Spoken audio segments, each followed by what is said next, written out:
नाचेलू जब तू कमर लचका के,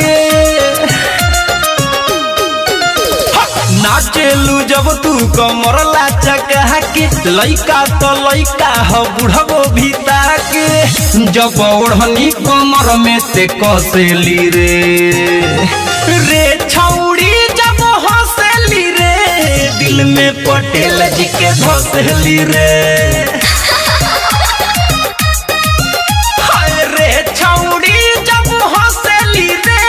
दिल में पटेल जी के धसेली रे।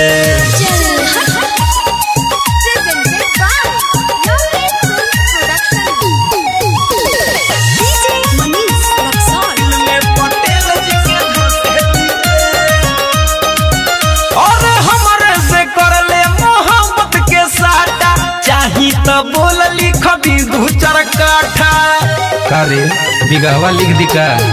और हमारे से कर ले मोहब्बत के साटा, चाही तो बोल लिख दी 2-4 काठा, कौन टोला मुहल्ला में बसेली रे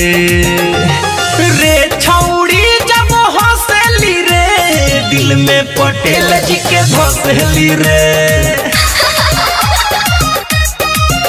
अरे रे छौड़ी जब हंसली, दिल में पटेल जी के धसेली, दिल में पटेल जी के धसेली रे। आप सुन रहे हैं अमित पटेल की आवाज में।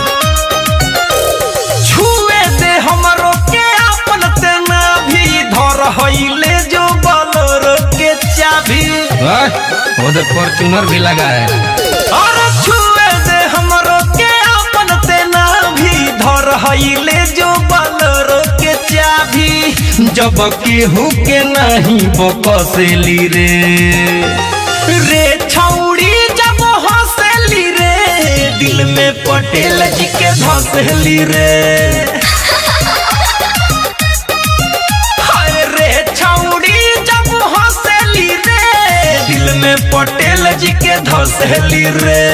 नाचेलू जब तू कमर लचका के, लइका तो लइका हो बुढ़बो भीता के, जब ओढ़नी कमर में से कसेली रे छौड़ी जब हंसली रे, दिल में अमितवा के धसेली रे,